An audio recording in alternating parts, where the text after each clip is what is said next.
Andi Rewa tersenyum dan mengangguk ringan. Memang benar, Arya Smith tidak berani pergi kemanapun. Dulu Hamid khawatir dia akan melarikan diri.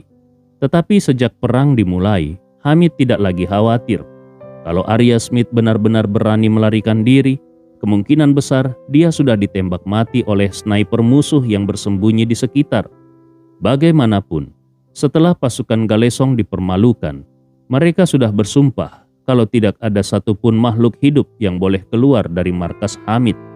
Jadi meskipun Arya Smith diberi keberanian 1000 kali lipat, dia tetap tidak berani kabur. Setelah Arya Smith pergi, Andi Rewa masuk ke kantor Hamid bersama Hamid. Kantor Hamid sebenarnya hanya sebuah terowongan yang sedikit lebih besar dari yang lain. Di dalamnya ada ruang sekitar 10 meter persegi dengan lampu listrik dan pipa ventilasi yang langsung mengarah keluar untuk memastikan sirkulasi udara yang baik. Setelah masuk, Hamid menjelaskan, "Kami sekarang sedang menggali banyak benteng bawah tanah dan terowongan. Dalam waktu dekat semuanya akan terhubung. Kalau tidak bisa terhubung sepenuhnya, setidaknya ventilasi pasokan air dan listrik akan tersambung terlebih dahulu. Setelah itu, kami akan terus meningkatkan kondisi internal agar lebih layak huni." Andi Rewa mengangguk ringan dan bertanya, "Aku melihat bangunan di lembahmu hampir semuanya hancur. Apa rencanamu untuk area itu?" Hamid menjawab, "Apalagi yang bisa dilakukan? Begitu musuh menyerang, mereka pasti akan membombardir lembah lebih dulu. Lembah ini berbentuk corong, target yang sempurna bagi artileri. Jadi, sekarang tidak banyak gunanya." Andi Rewa menyarankan, "Menurutku, lebih baik kau bongkar semua bangunan yang tersisa dan bersihkan puing-puingnya. Setelah itu, gali kolam sedalam 5 atau 6 meter untuk menyimpan air hujan. Sekarang sedang musim hujan, jadi gunakan kesempatan ini untuk mengumpulkan air sebanyak mungkin. Kemudian, buat penutup untuk mengurangi penguapan. Dengan begitu, bahkan kalaupun musim kering tiba dan kau dikepung dalam waktu lama, kau tidak akan kekurangan air. Suriah adalah daerah kering dan panas, dengan musim hujan yang relatif singkat. Setelah musim hujan berakhir, air tawar bisa menjadi sumber daya yang langka. Andi Rewa tidak khawatir Hamid akan dihancurkan, tetapi dia khawatir musuh akan melakukan pengepungan jangka panjang tanpa pertempuran langsung. Menurutnya, cara termudah untuk mengalahkan Hamid adalah dengan memutus semua jalur pasokan dari laut dan darat, sehingga Hamid benar-benar terisolasi dari dunia luar. Kalau itu terjadi, Hamid hanya bisa bertahan dengan persediaannya sendiri sampai akhirnya kehabisan sumber daya. Makanan dan amunisi bisa disimpan dalam waktu lama, tetapi air dalam jumlah besar sulit disimpan. Untuk air minum, botol bisa digunakan. Tetapi untuk kebutuhan sehari-hari, pasokan air harus berkelanjutan. Sumber air tanah di daerah ini tidak melimpah. Kalau terjadi musim kering selama beberapa bulan tanpa hujan, persediaan air tanah juga akan sangat berkurang. Kalau itu terjadi, satu-satunya solusi adalah mengimpor air dari luar. Tapi begitu musuh memblokade semua jalur transportasi, pasokan air akan terhenti. Kalau ribuan orang kekurangan air, moral pasukan akan runtuh dalam waktu singkat. Karena itu, Andi menyarankan agar Hamid segera membangun sistem penampungan air. Melihat Hamid masih berpikir, Andi Rewa melanjutkan, "Bagaimanapun, markasmu sudah hancur dan musuh pasti akan terus membombardirnya.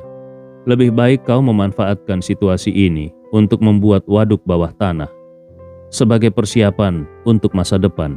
Lagi pula, kolam air yang dalam tidak akan mudah dihancurkan oleh serangan artileri. Bahkan meskipun airnya menjadi berlumpur, setelah disaring dan disterilkan, masih bisa digunakan." Hamid sangat setuju dan berkata, "Saudaraku, ide ini luar biasa. Besok aku akan menyuruh 2 orang mulai menggali." Andi Rewa mengangguk dan tiba-tiba teringat sesuatu. Dia lalu bertanya, "Oh iya, kudengar pasukan Galesong bekerja sama dengan pemerintah Suriah untuk membangun markas tentara bayaran. setelah mereka menghancurkanmu. Apakah itu benar?" Hamid terkejut dan bertanya, "Saudaraku, aku baru mendapat informasi ini tadi malam. Dari mana kau tahu?" Hamid selalu tidak tahu bagaimana cara kerja antara pasukan Galesong dan tentara pemerintah. Awalnya dia mengira kalau tentara pemerintah membayar pasukan Galesong sebagai tentara bayaran. Namun setelah dipikirkan lebih lanjut, rasanya ada sesuatu yang tidak masuk akal. Tentara pemerintah memiliki masalah keuangan yang serius. Tentara mereka kekurangan obat-obatan, senjata, dan amunisi. Bagaimana mungkin mereka punya cukup dana untuk menyewa tentara bayaran pasukan Galesong? Baru kemarin dia mendapatkan informasi bahwa syarat kerjasama pasukan Galesong dengan tentara pemerintah adalah membantu mereka memberantas kelompok oposisi. Sebagai imbalannya, pemerintah akan memberikan wilayah seluas 100 km persegi kepada pasukan Galesong sebagai markas pertama mereka di Timur Tengah. Namun yang membuat Hamid terkejut adalah bahwa Andi Rewa yang berada jauh di negaranya juga mengetahui informasi ini. Hal itu membuatnya kagum pada sumber informasi Andi. Di sisi lain, Andi Rewa tidak menyangka kalau meskipun Hamid sudah bertempur 2 kali dengan pasukan Galesong, dia baru mengetahui berita ini kemarin. Ini berarti informasi tersebut cukup rahasia. Kalau Chandra Smith bisa mengetahui berita ini, maka dugaan Andi semakin kuat. Pasti ada hubungan antara Chandra Smith dan pasukan Galesong. Maka Andi pun berkata kepada Hamid, "Aku curiga pasukan Galesong memiliki hubungan dengan musuhku di dalam negeri." Detail kerjasama pasukan Galesong dengan tentara pemerintah bocor dari musuhku itu. Hamid langsung berkata, "Saudaraku, kalau begitu, berarti pasukan Galesong juga bisa menjadi ancaman bagimu." Andi Rewa mengangguk dan berkata, "Benar. Masalahnya aku belum memahami pasukan Galesong dengan baik. Aku tidak tahu seberapa besar ancaman yang mereka berikan padaku." Hamid melambaikan tangannya dan berkata, "Saudaraku, menurutku kau tidak perlu khawatir. Tentara bayaran dari luar negeri tidak akan bisa membawa senjata ke dalam negeri. Jadi mereka bukan ancaman bagimu." Andi Rewa berkata dengan tenang, "Mengetahui diri sendiri dan musuh adalah kunci kemenangan dalam pertempuran. Masalahnya aku tidak tahu banyak tentang pasukan Galesong. Aku juga tidak tahu seberapa erat hubungan mereka dengan musuhku." Hamid pun menjelaskan, "Aku bisa memberimu informasi yang aku tahu. Pasukan Galesong awalnya berkembang di Amerika Selatan dan sekarang fokus di Timur Tengah serta Afrika. Namun pasar terbesar mereka adalah Timur Tengah." Dia melanjutkan, "Masalah terbesar bagi kebanyakan organisasi tentara bayaran adalah kurangnya senjata berat. Bahkan Blackwater dari Amerika Serikat hanya bisa menggunakan senjata ringan. Saat mereka beroperasi di Timur Tengah bersama tentara Amerika Serikat, mereka menggunakan kendaraan lapis baja dan helikopter tempur milik tentara Amerika Serikat. Tetapi, kalau mereka beroperasi sendiri, kendaraan terbaik yang mereka punya hanyalah truk Toyota dengan senapan mesin terpasang di belakangnya. Hal yang sama berlaku untuk pasukan Galesong. Di Amerika Selatan, mereka memiliki beberapa kendaraan lapis baja dan helikopter tua buatan Rusia. Tetapi kalau mereka ingin mengirimkan peralatan ini ke Timur Tengah, satu-satunya cara adalah melalui jalur laut." Andi Rewa berkata, "Tapi ada masalah lain. Menurut konvensi internasional, tidak ada perusahaan pelayaran di dunia yang diizinkan mengangkut persenjataan milik kelompok non-pemerintah. Pelabuhan manapun juga tidak boleh membiarkan mereka memuat atau membongkar senjata. Itulah sebabnya mereka ingin mendirikan pangkalan di Timur Tengah dan mendapatkan peralatan berat di sini." Hamid mengangguk, "Benar. Timur Tengah selalu dalam keadaan perang. Jadi ini adalah surga bagi tentara bayaran. Aku tidak tahu berapa nilai industri tentara bayaran secara global setiap tahun. Tetapi setidaknya 60% dari pasarnya ada di Timur Tengah." Dia melanjutkan, "Afrika juga penuh konflik. Tetapi negara-negara di sana sangat miskin. Tentara bayaran yang bertempur di Afrika tidak bisa mendapatkan banyak uang. Tapi Timur Tengah berbeda. Banyak negara di sini sangat kaya. Jadi, ini adalah pasar yang sangat besar. Selain itu, ada banyak persenjataan berat di Timur Tengah. Bisa dibilang, ini adalah pameran senjata dari timur dan barat. Senjata buatan Rusia sangat banyak, dan selama kau punya uang, kau bisa membeli apapun. Kalau pasukan Galesong benar-benar mendirikan pangkalan di Suriah dan mendapatkan persenjataan berat, maka kekuatan tempur mereka akan meningkat pesat dan mereka akan sangat diminati. Andi Rewa bertanya dengan rasa ingin tahu, kenapa tentara pemerintah bekerja sama dengan mereka? Bukankah mereka khawatir pasukan Galesong akan menjadi ancaman bagi negara mereka sendiri? Hamid tertawa dan berkata, bagi mereka, pasukan Galesong jauh lebih bisa diterima dibandingkan kami, kelompok oposisi. Kami adalah musuh langsung mereka yang harus diberantas. Andi Rewa mengangguk dan berpikir sejenak sebelum bertanya, ngomong-ngomong, siapa komandan tertinggi pasukan Galesong di Suriah? Hamid langsung menjawab, dia adalah salah satu dari 4 raja perang utama mereka, dikenal sebagai serigala bermata biru. Andi Rewa mengangguk pelan dan berkata, aku berencana mencari kesempatan untuk menemuinya. Hamid langsung panik dan berkata, saudaraku, jangan gegabah. Aku dengar kalau keempat raja perang pasukan Galesong adalah petarung luar biasa. Selain itu, mereka juga memiliki lebih dari 100 perwira tingkat bintang dengan kekuatan yang sangat tinggi. Kalau kau pergi ke sana sendirian, itu sangat berbahaya. Andi Rewa tersenyum. Entah kenapa, aku punya firasat kalau aku dan pasukan Galesong akan sering bertemu di masa depan.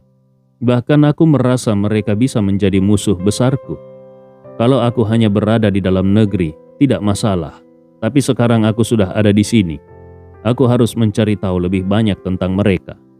Lagi pula, aku ingin membawa Arya Smith pergi. Dan satu-satunya cara adalah dengan menghadapi mereka secara langsung. Jadi, aku harus pergi ke sana dan sebaiknya aku bisa membawanya keluar.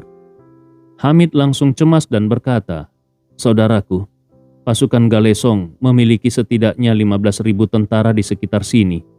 Kalau serigala bermata biru ada di garis depan, dia pasti berada di wilayah mereka yang dijaga ketat. Mustahil bagimu untuk masuk ke tengah-tengah mereka dan menculiknya. Andi Rewa tersenyum dan berkata, tenang saja, aku tidak perlu menyelinap ke dalam pasukan mereka untuk menemukannya.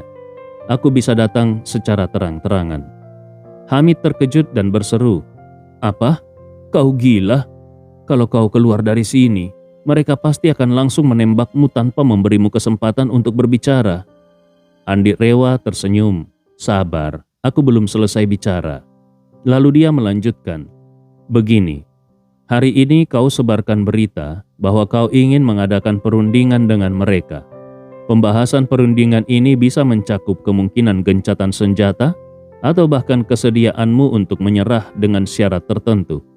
Tapi, rincian penyerahan diri harus dibahas langsung dengan komandan tertinggi pasukan Galesong.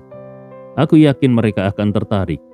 Setelah itu, katakan pada mereka kalau kau akan mengirim seorang perwakilan untuk bernegosiasi di markas mereka, dan aku adalah perwakilan itu.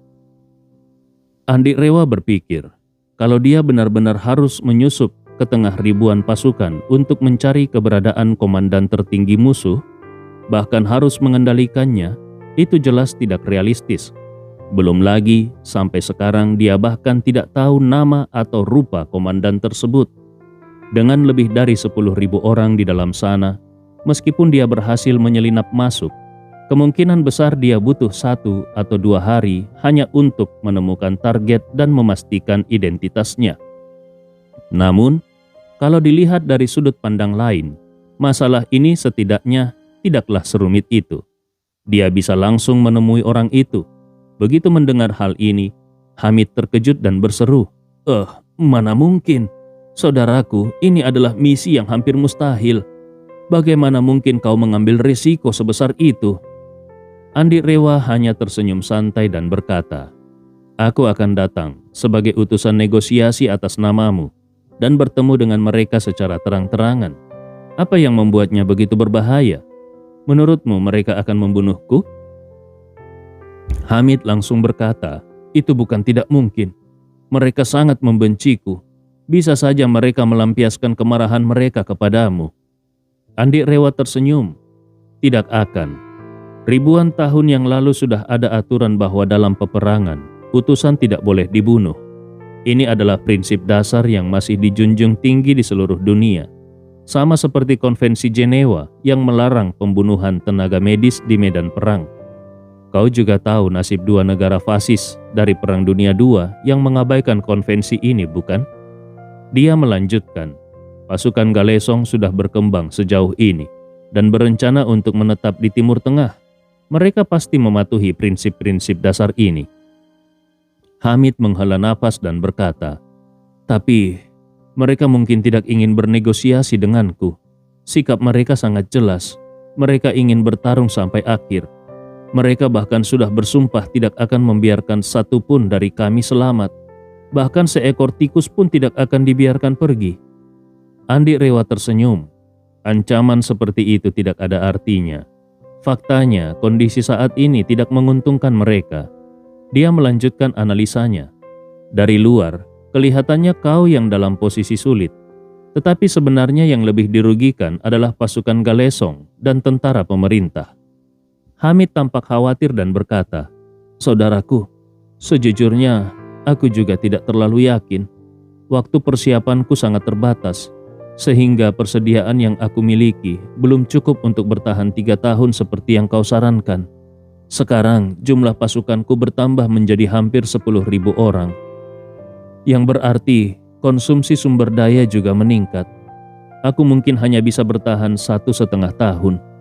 Sambil menghela nafas dia berkata dengan pasrah, sebenarnya aku ini seperti kura-kura dalam tempurung. Andi Rewa tersenyum. Apa yang perlu ditakuti? Selama tempurungnya cukup kuat, musuh tidak akan bisa menghancurkannya dalam waktu singkat. Dia melanjutkan, selain itu kau harus memahami bahwa situasimu sangat berbeda dari mereka. Kau memang terjebak, tetapi ini adalah rumahmu sendiri. Kau masih punya makanan dan air, jadi tidak ada yang perlu dikhawatirkan. Bahkan kualitas hidupmu tidak akan berkurang hanya karena terkepung. Tapi mereka yang mengepungmu tidak seberuntung itu. 2 hingga 30.000 pasukan Galesong dan tentara pemerintah harus terus bertahan di luar, menahan panas, hujan dan angin. Siapa yang lebih menderita? Mata Hamid tiba-tiba berbinar dan dia berkata dengan semangat, saudaraku, silakan lanjutkan. Andi Rewa tertawa. Ini seperti para pemancing yang bersikeras menangkap ikan terbesar di kolam. Mereka menunggu berhari-hari di tepi kolam, memasang tenda, bertahan dari hujan dan gigitan nyamuk, bahkan meninggalkan pekerjaan mereka. Berapa lama mereka bisa bertahan? Bahkan meskipun ada pemancing yang keras kepala dan sabar, pada saat dia bertahan selama seminggu dan belum mendapat ikan, istrinya mungkin sudah kabur dengan pria lain. Lalu, apa yang bisa dia lakukan? Hamid tertawa terbahak-bahak dan berkata, astaga, masuk akal juga. Andi Rewa mengangguk. Pasukan Galesong menempatkan 15.000 tentara di sini untuk mengepungmu dengan biaya operasional harian lebih dari 10 juta dolar. Tapi ini adalah pengeluaran tanpa pemasukan. Kalau mereka mengerahkan pasukan ini ke medan perang lain, mereka bisa mendapatkan keuntungan jutaan dolar setiap hari. Secara ekonomi, ini tidak masuk akal. Dengan kata lain, kalau mereka terus mengepungmu selama 1,5 tahun, mereka akan bangkrut lebih dulu. Tentara bayaran itu seperti pekerja konstruksi. Mereka bekerja untuk uang. Kalau mereka tidak dibayar, mereka pasti akan pergi. Hamid tertawa puas. Aku mengerti. Yang sebenarnya dalam posisi sulit bukan aku, tapi mereka yang mengepungku. Andi Rewa mengangguk dan berkata, itulah sebabnya aku yakin mereka sedang bingung. Kalau kau tiba-tiba menawarkan negosiasi sekarang, mereka pasti akan mengambil kesempatan itu. Bahkan kalaupun mereka tidak benar-benar ingin berdamai, mereka pasti ingin bertemu untuk memahami sikapmu.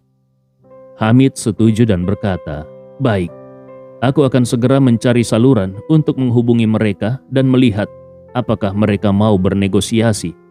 Andi Rewa tersenyum. "Saat menghubungi mereka, tunjukkan niat baik. Katakan bahwa kau bersedia mengirim seorang perwakilan untuk bernegosiasi langsung di markas mereka. Tapi syaratnya, negosiasi harus dilakukan dengan komandan tertinggi pasukan Galesong." Hamid segera berkata, "Tidak masalah. Aku punya teman yang merupakan pemasok logistik untuk tentara pemerintah. Dia punya koneksi dengan para petinggi di sana.